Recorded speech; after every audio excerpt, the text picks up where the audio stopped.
Hi all, welcome to meet the right guidance. നമ്മളിപ്പോൾ ഇന്ന് വന്നിരിക്കുന്നത് കേരള ദേവസ്വം ബോർഡ് എക്സാമിനൊക്കെ വേണ്ടിയിട്ട് തയ്യാറെടുക്കുന്നവർക്ക് നമ്മൾ ഹിസ്റ്ററി ഭാഗത്തു നിന്നും പ്രീവിയസ് ഇയറിൽ ചോദിച്ചിട്ടുള്ള കുറച്ച് ക്വസ്റ്റ്യൻസ് ഡിസ്കസ് ചെയ്യാൻ വേണ്ടിയിട്ടാണ്. അപ്പോൾ ആ ക്വസ്റ്റ്യൻസും അതുമായി ബന്ധപ്പെട്ടിട്ടുള്ള കുറച്ച് ഫാക്ട്സും നമുക്ക് ഇന്നത്തെ ഈ സെഷനിൽ പഠിച്ചു പോകാം കേട്ടോ. അപ്പോൾ നമുക്ക് ഓരോ ക്വസ്റ്റ്യൻസ് ആയിട്ട് നോക്കാം. ആദ്യത്തെ ക്വസ്റ്റ്യൻ, മലയാളത്തിലെ ആദ്യത്തെ പത്രം ഏത്? മലയാളത്തിലെ ആദ്യത്തെ പത്രം ഏത് എന്നതാണ് ക്വസ്റ്റ്യൻ. കേരള കൗമുദി, നസ്രാണി ദീപിക, രാജ്യസമാചാരം, വിദ്യാസംഗ്രഹം എന്നിങ്ങനെയാണ് ഓപ്ഷൻസ് കൊടുത്തിരിക്കുന്നത്. നമുക്കറിയാം ഇതിൻ്റെ ഉത്തരം ഏതാണ്? മലയാളത്തിലെ ആദ്യത്തെ പത്രം ഏതാണ്? രാജ്യസമാചാരമാണ് എന്ന് ഓർത്തിരിക്കുക കേട്ടോ. ഏതാണ്? മലയാളത്തിലെ ആദ്യത്തെ പത്രമാണ് രാജ്യസമാചാരം. ഇത് ആരംഭിച്ച വർഷം കൂടെ അറിഞ്ഞിരിക്കുക. 1847 രാജ്യസമാചാരം ആരംഭിച്ചത് എന്ന കാര്യം ഓർക്കുക. അതുപോലെ ആരംഭിച്ചത് ആരാണ് എന്ന് ചോദിച്ചാൽ ഹെർമൻ ഗുണ്ടർട്ട് ആണ് എന്ന കാര്യം കൂടെ ഓർത്തിരിക്കുക കേട്ടോ. ആരാണ്? ഹെർമൻ ഗുണ്ടർട്ട് ആണ്. ഈ പത്രം അതുപോലെ ആരംഭിച്ചത് എവിടെ നിന്നാണ് എന്ന് ചോദിച്ചാൽ ഓർക്കുക, തലശ്ശേരിയിൽ നിന്നാണ് എന്നുകൂടെ പഠിച്ചു വെക്കുക കേട്ടോ. എവിടെ നിന്നാണ്? തലശ്ശേരിയിൽ നിന്നാണ് ആരംഭിച്ചത് എന്നുകൂടെ പഠിച്ചു വെക്കുക. അപ്പം നമ്മൾ പറഞ്ഞു മലയാളത്തിലെ ആദ്യത്തെ പത്രമാണ് രാജ്യസമാചാരം. ആരംഭിച്ച വർഷം എന്നാണെന്ന് ചോദിച്ചാൽ 1847 ആരംഭിച്ചത് ആരാണ്? ഹെർമൻ ഗുണ്ടർട്ട് ആണ്.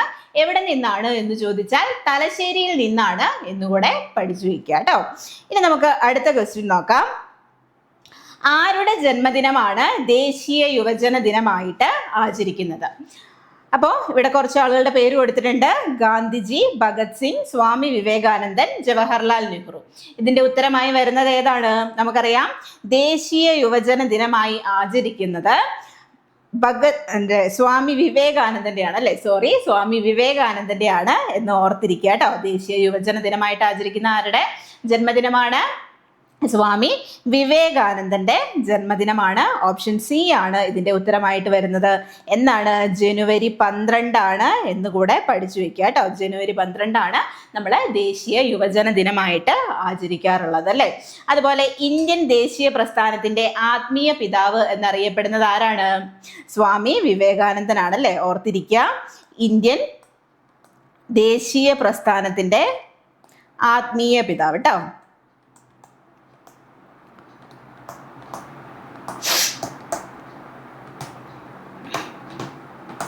അതുപോലെ ഗീതയിലേക്ക് മടങ്ങുക എന്ന് പറഞ്ഞത് ആരാണ്?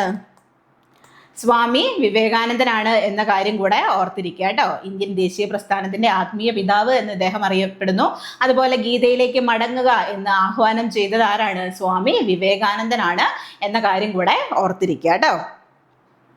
അടുത്ത ക്വസ്റ്റ്യൻ, വില്ലുവണ്ടി സമരം നയിച്ചത് ആര്? വില്ലുവണ്ടി സമരം ആരുമായി ബന്ധപ്പെട്ടിരിക്കുന്നു? നമുക്കറിയാം അല്ലേ. അയ്യങ്കാളിയുമായി ബന്ധപ്പെട്ടതാണ് ഇത് വില്ലുവണ്ടി സമരം എന്ന് പറയുന്നത് അല്ലേ. വില്ലുവണ്ടി സമരം നയിച്ചത് ആരാണ്? അയ്യങ്കാളിയാണ്. അപ്പൊ ഇതിന്റെ ഉത്തരം വരുന്നത് ഏതാണ്? ഓപ്ഷൻ ബി ആണ് അല്ലേ. ഓർത്തിരിക്കുക. അതുപോലെ തന്നെ നമുക്കറിയാം കർഷക സമരം നയിച്ചതും ആരാണ്? നമ്മുടെ അയ്യങ്കാളിയാണ്. അതെവിടെയാണ് നയിച്ചത് എന്ന് ചോദിച്ചാൽ വെങ്ങാനൂർ ആണ് എന്ന കാര്യം കൂടെ ഓർത്തിരിക്കുക കേട്ടോ. എവിടെയാണ്? വെങ്ങാനൂർ ആണ് എന്ന കാര്യം കൂടെ ഓർത്തിരിക്കുക കേട്ടോ.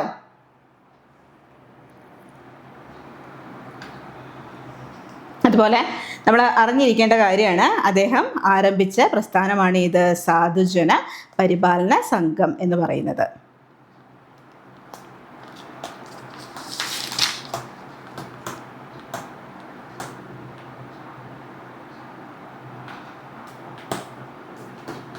എന്നാണ് സ്ഥാപിച്ചത്? 1907 എന്ന കാര്യം കൂടെ അറിഞ്ഞിരിക്കുക കേട്ടോ. അടുത്ത ക്വസ്റ്റ്യൻ, ജാതിനാശിനി സഭ രൂപീകരിച്ചത് ആര്? ജാതിനാശിനി സഭ രൂപീകരിച്ചത് ആര് എന്നതാണ് question. Option A Sreenarayana Guru, option B Ananda Theerthan, option C Vagbhatananda, option D Ayyankali. ഇതില് ജാതിനാശിനി സഭ രൂപീകരിച്ചത് ആരാണ്? അറിഞ്ഞിരിക്കുക. ജാതിനാശിനി സഭ രൂപീകരിച്ചത് ആരാണ് എന്ന് ചോദിച്ചാൽ അതിന്റെ ഉത്തരം വരുന്നത് ആൻസർ ബി ആണ്. ആരാണ്? ആനന്ദ തീർത്ഥനാണ് എന്ന് അറിഞ്ഞിരിക്കുക കേട്ടോ. ജാതിനാശിനി സഭ രൂപീകരിച്ച വർഷം അറിഞ്ഞിരിക്കുക. 1993 അദ്ദേഹം ജാതിനാശിനി സഭ രൂപീകരിച്ചത് എന്ന് ഓർക്കുക. ജാതിനാശിനി സഭയുടെ ആസ്ഥാനം സ്ഥിതി ചെയ്യുന്നത് എവിടെയാണ് എന്ന് ചോദിച്ചാൽ കണ്ണൂരാണ് എന്ന കാര്യം കൂടെ പഠിച്ചു വെക്കുക കേട്ടോ. എവിടെയാണ്? കണ്ണൂരാണ് എന്ന് ഓർക്കുക. അതുപോലെ ജാതിനാശിനി സഭയുടെ ആദ്യ പ്രസിഡന്റ് ആരാണ് എന്ന് ചോദിച്ചാൽ കെ കേളപ്പനാണ് എന്ന് കൂടെ അറിഞ്ഞിരിക്കുക കേട്ടോ. ആരാണ്? കെ കേളപ്പനാണ് ആദ്യ പ്രസിഡന്റ് എന്നോർക്കുക. അതുപോലെ ആദ്യ സെക്രട്ടറി ആരായിരുന്നു? ആനന്ദതീർത്ഥൻ തന്നെയായിരുന്നു എന്നുകൂടെ പഠിച്ചു വെച്ചേക്കുക കേട്ടോ. അടുത്ത ക്വസ്റ്റ്യൻ, തിരുവനന്തപുരത്തെ VJT ഹാളിന് നൽകിയിരിക്കുന്ന പുതിയ പേര് ഏതാണ് എന്നതാണ് ക്വസ്റ്റ്യൻ. ഏതാണ് പുതിയ പേര്? ഓർത്തിരിക്കുക, അയ്യങ്കാളി ഹാൾ എന്ന പേരാണ് നൽകിയിരിക്കുന്നത് കേട്ടോ. അയ്യങ്കാളിയുടെ പേരാണ് തിരുവനന്തപുരത്തെ VJT ഹാളിന് നൽകിയിരിക്കുന്നത്. പുതിയ പേരെന്താണ്? അയ്യങ്കാളി ഹാൾ എന്നാണ് എന്ന കാര്യം കൂടെ ഓർക്കുക. അയ്യങ്കാളി അറിയപ്പെടുന്ന മറ്റൊരു പേര് ഏതാണ്? പുലയരാജ എന്ന പേരിൽ അറിയപ്പെടുന്നു അല്ലേ? ഏത് പേരിലാണ് അദ്ദേഹം? പുലയരാജ എന്ന പേരിൽ അറിയപ്പെടുന്നുണ്ട്. അദ്ദേഹത്തിന് പുലയരാജ എന്ന വിശേഷണം നൽകിയത് ആരാണ്? ഗാന്ധിജിയാണ് എന്ന കാര്യം കൂടെ ഓർത്തിരിക്കുക കേട്ടോ. ആരാണ് ആ പേര് നൽകിയത്? ഗാന്ധിജിയാണ് എന്ന കാര്യം കൂടെ ഓർത്തിരിക്കുക. അടുത്ത ക്വസ്റ്റ്യൻ, ഗുരുവായൂർ സത്യാഗ്രഹത്തിന്റെ വോളണ്ടിയർ ക്യാപ്റ്റൻ ആരായിരുന്നു? Option A K Kelappan, option B Palpu, option C AKG, option D Subrahmanya Bharathi. ആരാണ് ഗുരുവായൂർ സത്യാഗ്രഹത്തിന്റെ വോളണ്ടിയർ ക്യാപ്റ്റൻ എന്നറിയപ്പെടുന്നത്? അറിഞ്ഞിരിക്കുക, AKG ആണ് കേട്ടോ. AK ഗോപാലനാണ് ഗുരുവായൂർ സത്യാഗ്രഹത്തിന്റെ വോളണ്ടിയർ ക്യാപ്റ്റൻ എന്നറിയപ്പെടുന്നത്. പ്രസിഡന്റ് ആരായിരുന്നു? അറിഞ്ഞിരിക്കുക, മന്നത്ത് പത്മനാഭനായിരുന്നു പ്രസിഡന്റ്. അതുപോലെ തന്നെ സെക്രട്ടറി ആരായിരുന്നു എന്ന് ചോദിച്ചാൽ അറിഞ്ഞിരിക്കുക, കെ കേളപ്പനായിരുന്നു കേട്ടോ. ആരാണ്? കെ കേളപ്പൻ. അതുപോലെ ഗുരുവായൂർ സത്യാഗ്രഹം നടന്ന വർഷം കൂടെ പഠിച്ചു വെച്ചേക്കുക. 1931 നവംബർ 1 ആരംഭിച്ചത് എന്ന കാര്യം കൂടെ പഠിച്ചു വെക്കുക കേട്ടോ. തിരുവിതാംകൂറിൽ ആദ്യമായി ഗോവസൂരി പ്രയോഗം നടപ്പിലാക്കിയത് ആരുടെ ഭരണകാലത്തായിരുന്നു? ഓപ്ഷൻ എ സ്വാതി തിരുനാൾ, ചിത്ര തിരുനാൾ, ആയില്യം തിരുനാൾ, റാണി ഗൗരി ലക്ഷ്മിബായി. പഠിച്ചു വെച്ചോളുക. തിരുവിതാംകൂറിൽ ആദ്യമായി ഗോവസൂരി പ്രയോഗം നടപ്പിലാക്കിയത് റാണി ഗൗരി ലക്ഷ്മിബായിയുടെ കാലഘട്ടത്തിലായിരുന്നു എന്ന് ഓർക്കുക കേട്ടോ. ഓർത്തിരിക്കുക, വസൂരിക്ക് ഒരു വാക്സിനേഷനൊക്കെ ഏർപ്പെടുത്തിയത് ആരാണ്? റാണി ഗൗരി ലക്ഷ്മിബായിയുടെ കാലഘട്ടത്തിലാണ് എന്ന് പഠിച്ചു വെച്ചോളുക. അടുത്ത ക്വസ്റ്റ്യൻ, VT ഭട്ടതിരിപ്പാടിന്റെ അടുക്കളയിൽ നിന്ന് അരങ്ങത്തേക്ക് രചിക്കപ്പെട്ട വർഷം എന്നാണ് രചിക്കപ്പെട്ടത്? പഠിച്ചു വെച്ചോളുക.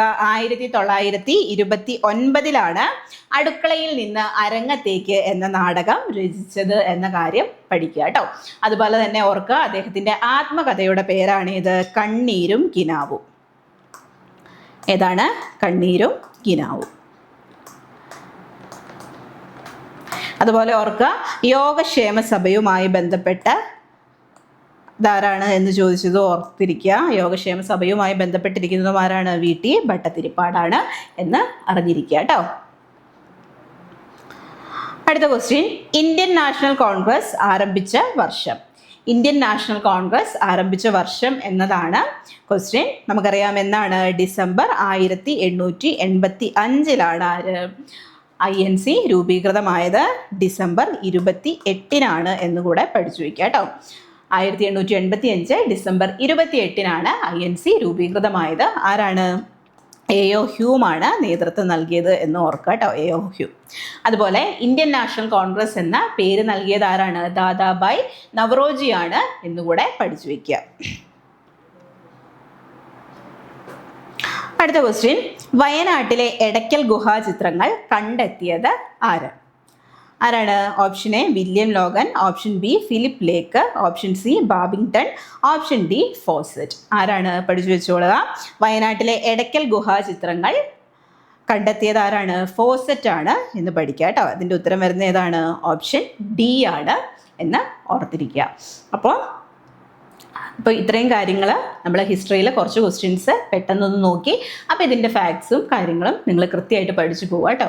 അതുപോലെ ഓർക്കുക, നമ്മുടെ LDCക്കായിട്ട് ഇനി നമുക്ക് വരാനിരിക്കുന്ന ഏറ്റവും വലിയൊരു എക്സാമാണ് അല്ലേ LDC എന്ന് പറയുന്നത്. LDC 2027 നോട്ടിഫിക്കേഷൻ ഒന്നും വന്നിട്ടില്ല. പക്ഷെ നമ്മൾ ഇപ്പോഴേ എന്ത് ചെയ്യണം? പഠിച്ചു തുടങ്ങണം അല്ലേ? നല്ല രീതിയിൽ തന്നെ നമ്മുടെ പഠനമൊക്കെ ഇപ്പോഴേ തന്നെ ആരംഭിക്കണം. എന്നാൽ മാത്രമാണ് നമുക്ക് LDC പോലെ നമ്മൾ സ്വപ്നം കാണുന്ന ഒരു ജോലിയൊക്കെ ക്രാക്ക് ചെയ്യാൻ സാധിക്കുകയുള്ളൂ. അപ്പോൾ ഓർക്കുക, നമ്മൾ നോട്ടിഫിക്കേഷൻ വരട്ടെ എന്നിട്ട് പഠിച്ചു തുടങ്ങാം എന്ന കാര്യങ്ങളും വിചാരിക്കുന്നുണ്ടെങ്കിൽ അത് വെറുതെയാണ്. ഇപ്പോഴേ തന്നെ എന്ത് ചെയ്യുക? നമ്മൾ പഠിച്ചു തുടങ്ങുക കേട്ടോ. നമ്മൾ എത്രയും വേഗം നേരത്തെ തയ്യാറാവുക, അത്രയും വേഗം നമുക്ക് മുന്നോട്ട് പോകാൻ സാധിക്കും അല്ലേ. അപ്പോൾ ഓർക്കുക, LDC 2027 നമ്മൾ വേഗം എന്നൊരു ബാച്ച് മിൻറ്റു PSCയിൽ ആരംഭിച്ചിട്ടുണ്ട്.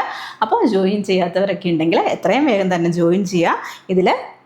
ഇതൊരു ലോങ് ടേം ബാച്ചാണ്. ഇതിൽ ജോയിൻ ചെയ്ത് കഴിഞ്ഞാൽ live class plus recorded class, അതുപോലെ books, test series, mentorship, community എല്ലാം അവൈലബിൾ ആയിരിക്കും കേട്ടോ. അപ്പോൾ എത്രയും വേഗം തന്നെ ജോയിൻ ചെയ്യുക. കൂടുതൽ വിവരങ്ങൾക്കായിട്ട് താഴെ കാണുന്ന നമ്പറിൽ കോൺടാക്റ്റ് ചെയ്യുക. ഇതുപോലെ നമുക്ക് ദേവസ്വം ബോർഡിന് പ്രിപ്പയർ ചെയ്യുന്നവർക്കായിട്ട് മറ്റ് സബ്ജക്റ്റുകളിലെയും PYQs ഒക്കെ ഡിസ്കഷൻ ഓരോ ദിവസവും ഉണ്ടാകുന്നതായിരിക്കും. അത് നിങ്ങൾക്ക് വളരെയധികം ഉപകാരപ്പെടും. ഇതുപോലെ നമുക്ക് മറ്റൊരു സെഷനുമായിട്ട് വീണ്ടും കാണാം. താങ്ക്